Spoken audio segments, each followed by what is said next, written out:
So without further ado, let's bring on Justin Ford. Justin, how you doing, man? I'm great, AJ. How's it going? Good, man. Good to see you. It was fun having the opportunity to see you in person last weekend and be on your podcast, Justin Ford Unleashed. So I appreciate that. And I want to jump into a few things, but first, let's just start with who you are, and we'll keep it short for the sake of time. But you do have a book coming out in August that everyone should go pre-order on Amazon. I'll just get the plug out of the way for you because I know you're too humble to do it yourself. But I got my copy here actually. Justin had a nice little gift waiting for me when I got to his podcast studio, and inside a physical copy. Like, how cool is that? Like, this is definitely a goal of mine to one day write a book, and to have it in your hands is just a cool thing. But Justin's story is amazing, and you can see mugshot to millions. That should be the tagline for the book, mugshot to millions. So super awesome. So pre-order that if nothing less to support a fellow game changer. So let's get your elevator pitch of how you got into real estate, what your business looked like at the beginning, what it looks like now, and we'll go from there. Yeah, thank you so much, AJ, and appreciate you coming on to the podcast. And AJ's interview that we did will actually be this Tuesday. So you guys should definitely check it out. We had some fun. My name is Justin Ford. I reside here in the Metro Detroit area, 39 years old, married with 4 kids. Also, I'm a grandpa. Me and my wife are grandparents. I probably don't fit the profile of a grandparent, but we have a daughter who's going to be 22 this year, who just got married last year and had a son. So super excited about that. 39 years old, got into real estate 17 years ago. So all I've known as an adult is this industry. Got into the mortgage business back when everybody and their mama was in mortgages. You didn't have to have a license. All you had to do was sign an independent contractor agreement, have a social security number. You could be in the mortgage business. Did that for a few years. Unfortunately, back in 2008 and 9, the market crashed. Therefore, our income crashed. We went through foreclosure. We went through bankruptcy. We lost our cars to repossession, had to get on food stamps, really ate some humble pie for a few years. And then when the market shifted, decided to get into real estate. I always knew that real estate was a vehicle that created a lot of success for a lot of people. So I joined a local Keller Williams here in Michigan, actually the #1 real estate team in Michigan. I said, in order to be the best, you got to learn from the best. So I joined the team that I joined, sold 100 homes my first year in the business. Learned how to prospect right out of the gate, went after, for sale by owners and expireds. Out of those 100 homes that I sold, I'd say 80% were listings. I've been a listing-based agent since I got in the business back in 2013. Was with that team for 3 years. After the 3 years I was there, I went and started my own brokerage because I thought that I wanted to go out and create leverage and create freedom, but it was the exact opposite. I realized that, I wasn't selling 100 homes anymore. I was probably selling, 40 to 50 homes a year, was building a brokerage, was building a property management company, but wasn't making any money. Took all the money that I was making, put it back into the business, and realized that I was discouraged and I wasn't happy. And so at the same time I left Keller Williams to go start my own brokerage, AJ was leaving Keller Williams to go to EXP. He told me about it. I said, I'm not interested. I'm going to build my own company. But while I was building my own company and not happy, I was watching AJ create freedom and go around the country in his motorhome. And in the back of my head, I was always wondering, what was he doing? And then it took a few years, but AJ and I stayed in touch, and I finally made the decision back in January of 2021 to join EXP. For the last 3 years, I've sold 100 plus homes a year. I'm averaging about 30 million in sales volume personally, not including my team. And this year I'm on track to probably do 40 million individually and about 60 million as a team. And super excited to be a part of EXP. It's absolutely a no-brainer. Just hit icon for the second time. Stock portfolio is growing. My EXP team is growing, and I'm super excited to be here. That's amazing, man. It's so cool to really, I guess, grow up in the real estate industry with you, because it goes all the way back to your first real estate event, my second, back in 2014 January at a Mike Ferry event. if you guys want to hear the whole story, definitely check out Justin's podcast with me when it drops, because we go over all that. But man, your success is amazing. So it's like you're selling 30 million a year personally. You know, you're a father of 4. You're a grandpa of 1, which is just crazy to me. You're the youngest grandpa I know, and you're also going around and out coaching and speaking too on top of it. But you're still making time for Agent Attraction. How many people are in your organization, Justin, both frontline and total? Yep. So since last January, I've personally recruited 47 people on my front line, and 30, let's see here, 30, I think it's 37 are actually active. So I've lost 10 along the way, and my organization is 105, and I have 20 FLQAs. That's awesome, man. So it's like we all have the same amount of time. And I was talking with Mark Blair last week too. I had coffee with him, and he's one of your level 1s and or level 2s. And I was like, man, watching Justin on Facebook like makes me tired. Like, this guy's always in a different city. Like, he's traveling, he's selling homes, he's doing his podcast. Like, you got an extreme work ethic, and that reminds me that we all have the same amount of time, and it's all how you manage that time. So it's really cool to see what you've been able to do on top of all that with Agent Attraction. So your organization's growing, and like, talk a little bit about that. Like, how do you think about Agent Attraction in terms of like what it's going to do for your future? I think that mindset will really help the group, because you've already got it going on, man. You're selling 30 million a year yourself. Like, you know, the profit on that's extremely high. You got all your other stuff going on. Like, why throw rev share in there? Like, why is that important to you? Yeah. You know, with first off, I'll say, you know, when you talk about work ethic and doing all of these things, I heard somebody say one time is you make time for what's important to you. You know, we all have 24 hours in a day, and we'll make time for what's important to us. And, you know, leverage is key as well. You know, being able to leverage out the stuff that, you know, which you shouldn't be working on. So I've learned how to do that pretty well. As far as rev share goes, to me, it's a no-brainer, right? You know, when I read the book Cash Flow Quadrants by Robert Kiyosaki, I mean, the answer is right there. You either are on the left side of the quadrant or you're on the right side of the quadrant. And although I make really, really good money, you know, on the left side of the quadrant, which we're all on the left side of the quadrant when we're selling real estate. If you haven't read the book or listened to it, it's one of my top 3 absolute must books. So definitely go and get Cash Flow Quadrants by Robert Kiyosaki. Yeah, and the left side real quick so everyone can see the picture. So look at, you know, you got vertical line, horizontal line. Left side is employee, self-employed. As a real estate agent, you're self-employed. The right side's business owner, and then investor. So continue. Yeah. And so, you know, I was never a good employee. I got, you know, fired from every single job that I ever worked. And I don't even know how it happened, but Taco Bell hired me and fired me 4 different times, all by the time I was 19 years old. So I've only been self-employed since I was 22, because being an employee never worked. So I thought going to the self-employed quadrant was where it was at, but I didn't understand about the right side yet. And so I've done really well in sales, but, you know, once I was exposed to passive income, you know, residual income, making money while you sleep, you know, once I was exposed to that, and once I read the book Cash Flow Quadrant, to me, it was a no-brainer. It's funny. It's even to be on the right side of money. Like, I want to be on the right side, not just on the right side directionally, but actually the right side of it. And you know, I tried all the different network marketing companies and, you know, had some success with it. But when I really took a look at EXP, because for 4 years, I mean, I just, my pride and my ego said, I'm never going to EXP. You know, I'm not going to, you know, I don't want nothing to do with EXP. But when I actually took the time to see what EXP had to offer, I actually got butterflies in my stomach, because I got so excited, because, you know, writing this book and being a motivational speaker and having my podcast, these are my ultimate passions: impacting people, influencing people, you know, teaching people, speaking.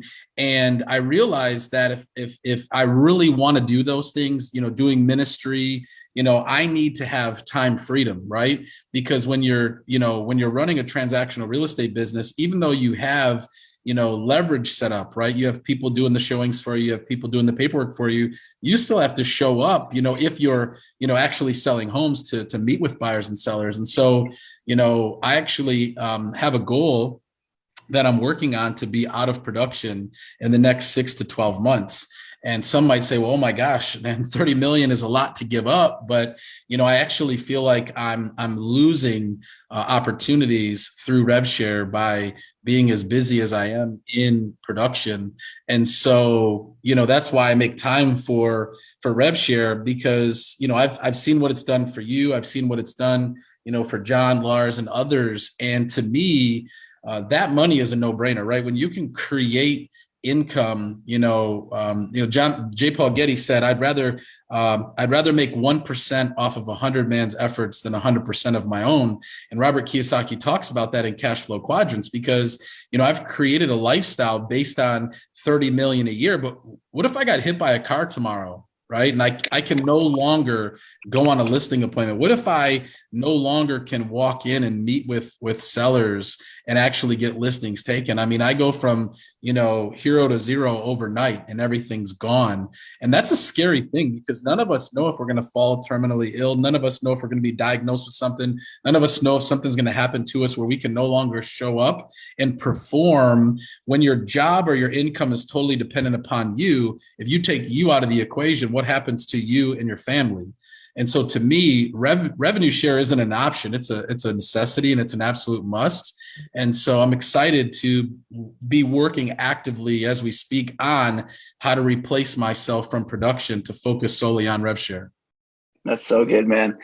You're speaking facts. I wish I could just sit here and take notes rather than actually have to pay such close attention to you so I can respond, because you're laying the truth, man. If you take you out of the equation, what happens to your family? It's so good, because of revenue share and all the investments we've been able to make because of it. I actually just had Abby call State Farm and cancel my life insurance. It's like, I don't need it. Like the $1 million policy is irrelevant if I were to die at this point. So I'm saving, $60 a month now. Because when you go ahead, John. At the beginning of this call, we're highlighting the fact that people's mortgages are being paid. Like EXP is paying for your house. And that happens in a short period of time. Like if somebody gets after this opportunity, like that could be a 6-month, very realistic goal for anybody that joins EXP.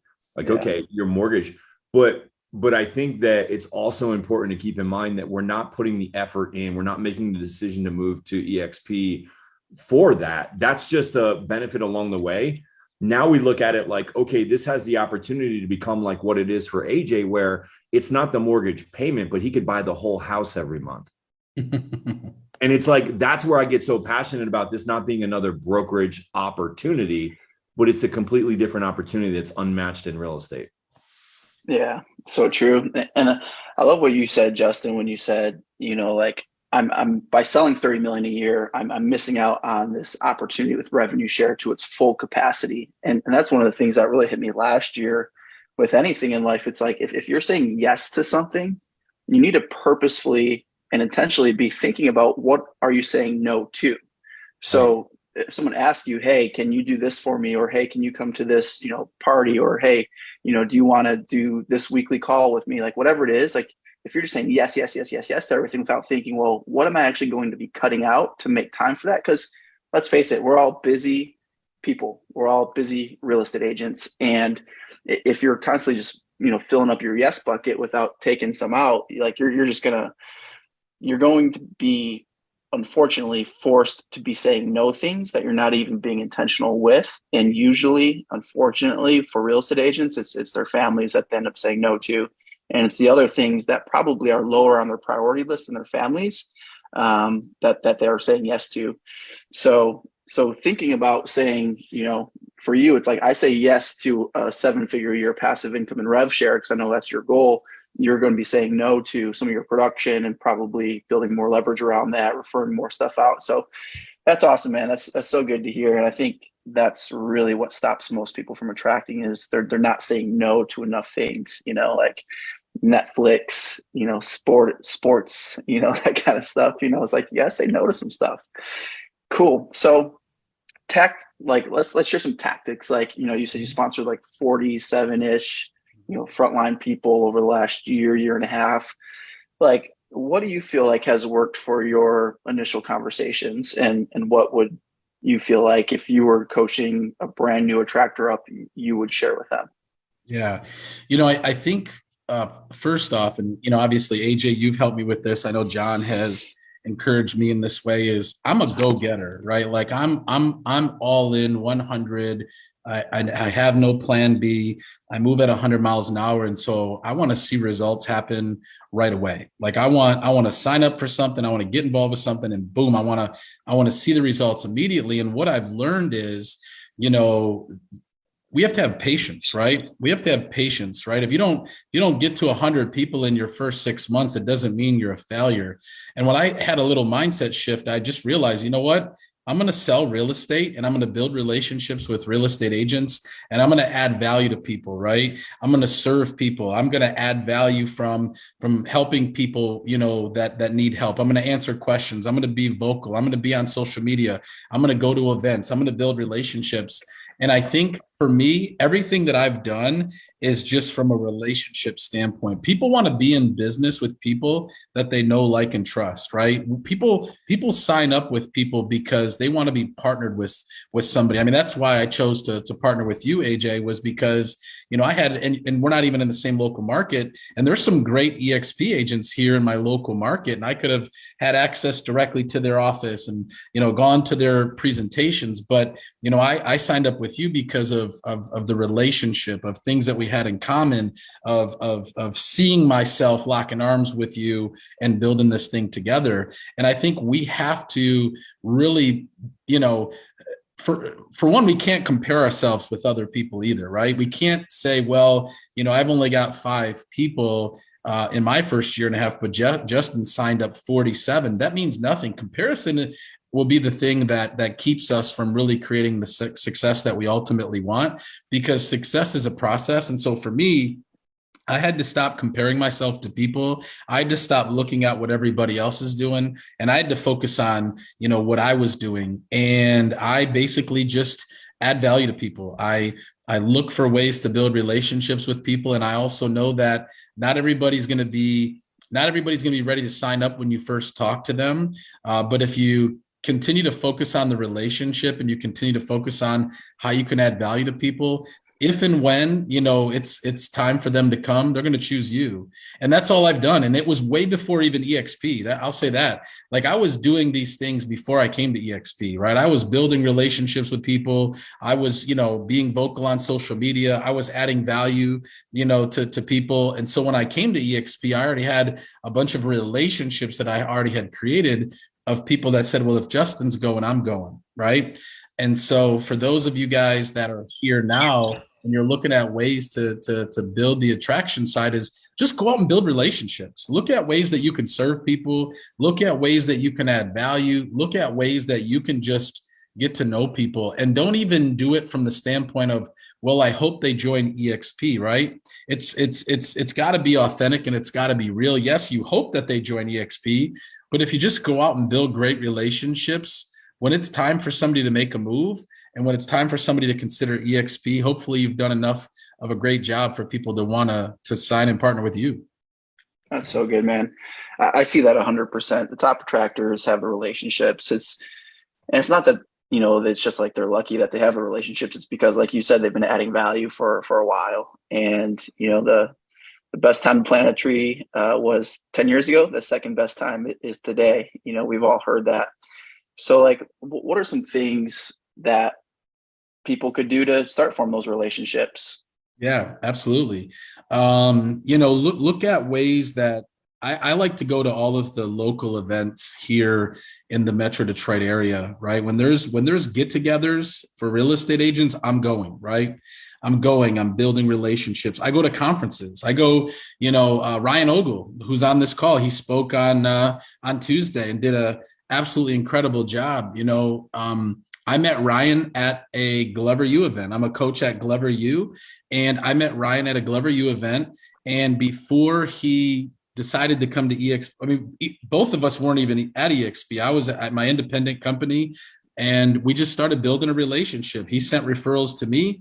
I sent referrals to him. And when I went to EXP, I had built enough trust and confidence, in relationship with Ryan, where he considered, to come to EXP. It's funny though, because I say I had to court Ryan longer than I had to court my own wife. So it did take some time. But it came from going to an event, right? What are you doing, to get out and meet agents? What are you doing to get out and network with agents? One of the things that I do as well is when I close a transaction with another agent, I send them a thank you card with a Starbucks gift card, just to say, thank you for selling my listing, right? Thank you for, working together, and have a coffee on me, right? Do things, little things that stand out, right? Even the thank you card thing, when you meet somebody, let's say you meet somebody at an event, get their business card, send them a thank you card after and just say, hey, you know what? It was great meeting you at the ABC networking event. I just wanted to let you know I'm excited to get to know you and connect with you further. Do this, right? In every major market around the country, we should have the Real Producers magazine, right? And we probably all get them. If you don't, get signed up for it. You know what I do? Every time a Real Producer magazine hits my desk, guess what I do? I read the article and I send a card to that agent and I tell them how great the article was and how I appreciated the article. I guarantee that I'm probably the only one sending them a thank you card, and they probably don't even know who I am, but guess what they're going to do? They're going to look me up, right? So do things to go above and beyond, do things to connect with people and treat people well, right? That's I think anybody can do that, and there's really no cost in doing those things. That's so good, man. That's great advice. And John wrote a comment that this is simple, so simple, and it's gold. Everybody should be doing it. And that's the truth. It's like, if everyone was just doing what you just mentioned and was purposeful about it, so you can't just show up to all these things and hope, people start joining your organization. But if you, added them to a database and stayed in touch with them over time, you would absolutely crush this opportunity. And it doesn't take a lot of money or time. A lot of this stuff is things you should already be doing to be a great agent, networking with local agents, going to local events, getting involved with stuff, going to national events like different coaching companies. Like, people that are also going to these events are people who are probably already successful as a real estate agent. That's why they're showing up, or they're growth minded and they want to become successful. So these are the people that we're really looking for to join EXP. So great advice, man. I want to end it with this, because I know you're growth minded. You're always working on yourself, and you're a believer. So leave us with one of maybe your favorite Bible verses or quotes that you might want to share. Yeah, no, I appreciate that. And I was just speaking to, a group of middle school kids yesterday who are in summer school. I love speaking to young people. And, one of the things that I told them was, and I end my podcast this way. And if you read my book, I say this in my book. I said, it doesn't matter how you start. What matters is how you finish. And with God, all things are possible. Like, if you guys don't know my story, go listen to I'm not even going to spoil it. I'm not even going to share it with anybody. If you want to know my story, if you want to hear where I came from and what I went through, go listen to my podcast or order my book. Like, I shouldn't be successful, right? I shouldn't be where I am today, but it doesn't matter how you start. And I feel that sometimes we allow our circumstances, the mistakes we've made, the struggles that we're going through, all these excuses that we have to keep us from living out our absolute best potential. And I said to this group of kids yesterday, and I'll say it to you, it doesn't matter how you start. It doesn't matter what you've gone through. It doesn't matter what mistakes you've made. What matters is what you do from today forward, right? Doesn't matter what you did yesterday. Doesn't matter what you did last week. Doesn't matter what you did 3 years ago. What matters is what you do from today forward. And with God, all things are possible. I've always believed that. Like, with God, all things are possible. And there's nothing that can't be done if you believe. And so believe you can do it, believe you can achieve it, and go out and make it happen. Great advice, man. That's encouragement for lots of people on this call today and everyone that'll be watching in the future. Mad love, brother. God calls the unqualified. And, fortunately, I think most of us start the race unqualified. And that means we all have massive opportunity to grow in this, So I know a lot of people's stories on this call and in our company, and we're blessed. We shouldn't be doing what we're doing. Thanks for coming on, Justin. Awesome stuff again. Check out Justin's book, Unleashed. It has his story, the 7 key principles to breaking free and breaking through. That's what we're all looking for, breakthrough. We want to break free from the rat race, right? And from all the other chains that might be holding on to us. So thanks for coming on, man. As always, thanks for sharing lots of wisdom. Appreciate it. Thank you. Yeah, man. I want to read out John's quote that he put in here. John was dropping fire in the chat. So maybe we can post that when we post this interview. I love the chat because you guys are always contributing. Everyone's always adding value in the chat as we're talking. And there's so many nuggets just in the chat. These calls are great. I would put this one on my bathroom mirror, though, and read it every night and every morning. If you don't want to bother people with your opportunity, you'll end up working for somebody who thinks their opportunity is worth it. Like, isn't that so true? That's Donald Miller. And like, that's like, hey, if you don't want to bother people with your opportunity, which is, rev share, right? That's why we're on this call. Like, you'll end up working just for EXP brokerage. Maybe you'll go back to Keller Williams brokerage. Like, that's their opportunity that you're working for. Even being an agent at EXP, you're working for EXP. Like, that's the EXP, their opportunity, the stockholders. But with the revenue share, that's our opportunity that we get to share. So it's so good.